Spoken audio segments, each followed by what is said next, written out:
मालदीव के विदेश मंत्री ने क्या आखिरकार ये कहा है कि दोबारा ऐसा नहीं होने देंगे। आखिर किस चीज को लेकर वो कह रहे हैं, जानेंगे क्या है मामला। तो वहीं दूसरी तरफ क्या भारत ने म्यांमार के जुंटा सरकार को हथियार दिए हैं।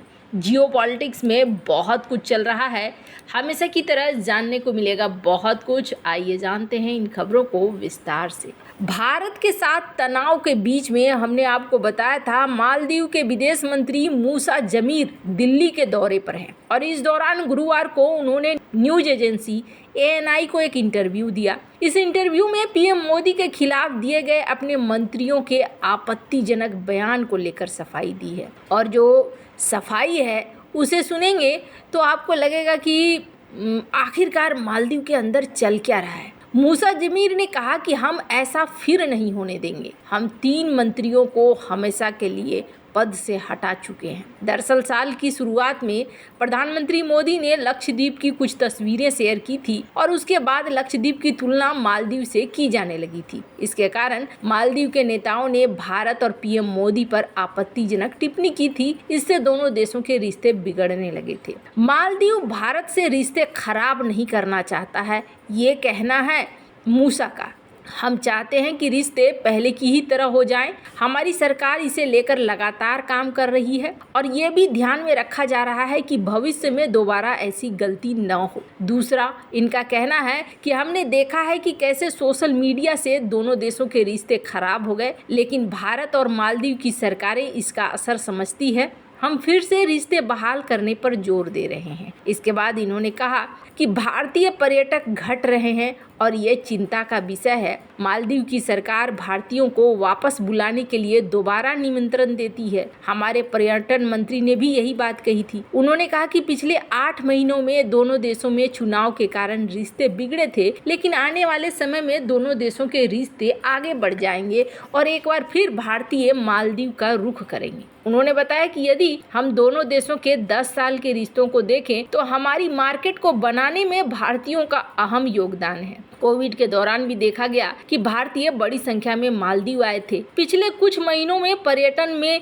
तेजी देखी गई, लेकिन इनमें भारतीयों की संख्या घटी है और हमें विश्वास है कि भविष्य में इसमें तेजी आएगी। खैर, भारत के विदेश मंत्री एस जयशंकर से मुलाकात की। दोनों नेताओं के बीच द्विपक्षीय बैठक के दौरान जयशंकर ने कहा कि भारत तो हमेशा नेवर फर्स्ट पॉलिसी पर चलता है। दोनों देशों के रिश्ते आपसी हितों पर टिके हैं। हमारे कई प्रोजेक्ट्स भी हैं, पर आप क्या करते हैं वो ज़्यादा जरूरी है। खैर, मालदीव से रवाना होने से पहले जमीर ने कहा कि हम भारत के साथ अपने सहयोग को बढ़ाना चाहते हैं। दोनों देश इस सहयोग से फायदा ले सकें। वैसे जब यहाँ पर ये पूछा गया कि आप तो भारतीय सैनिकों को निकाल रहे हैं, तो ये कहते हैं कि देखिए हमारे डिफेंस के समझौते सिर्फ सैनिकों तक थोड़ी है, हम दोनों तो डिफेंस के मामले में बहुत आगे निकल चुके हैं।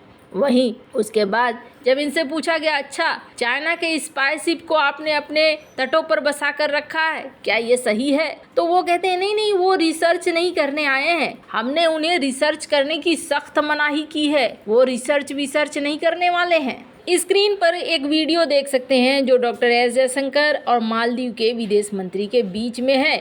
First of all, let me extend to you and to your delegation a very, very warm welcome. This is your first visit to India in your current capacity, and it provides an opportunity to discuss our relationship and chart out future directions.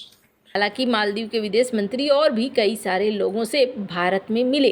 अब जहां एक तरफ मालदीव की बात हो रही है तो वहीं दूसरी तरफ म्यांमार को लेकर एक रिपोर्ट आई हुई है। द वायर की इस खबर को देख सकते हैं। इस आर्टिकल में क्या कहा जा रहा है कि भारत ने म्यांमार की जुंटा सरकार को हथियार बेचे हैं। भारत ने गोला बारूद बेचा है और ये भारत ने किया है 2021, 2022, 2023 के बीच में। जुंटा सरकार और भारत की कंपनी भारत इलेक्ट्रॉनिक्स लिमिटेड के बीच में एग्रीमेंट्स वगैरह साइन हुए हैं, जिसकी तहत ये हथियार दिए गए हैं। स्क्रीन पर एक आर्टिकल देख सकते हैं ये भी कहा गया जो इन्वेस्टिगेशन किया गया है JFM के द्वारा यानी कि जस्टिस फॉर म्यांमार ग्रुप के द्वारा, उन्होंने इस बात को कहा है और उन्होंने इस बात के तहत फ्रेंच प्रेसिडेंट इमैनुअल मैक्रोन से भी जाहिर किया है कंसर्न और कहा है कि आप इस मामले में भारत सरकार के ऊपर दबाव बनाने की कोशिश कीजिए। अब आपको बता दें कई सारी चीज़ें, जहाँ तक म्यांमार की बात आ रही है तो म्यांमार की कई सारी चीज़ें हैं जो भारत से लगती हुई हैं। पहली बात, म्यांमार और भारत की सीमा पर पहले भी कई अलगाववादियों का तांडव हुआ करता था।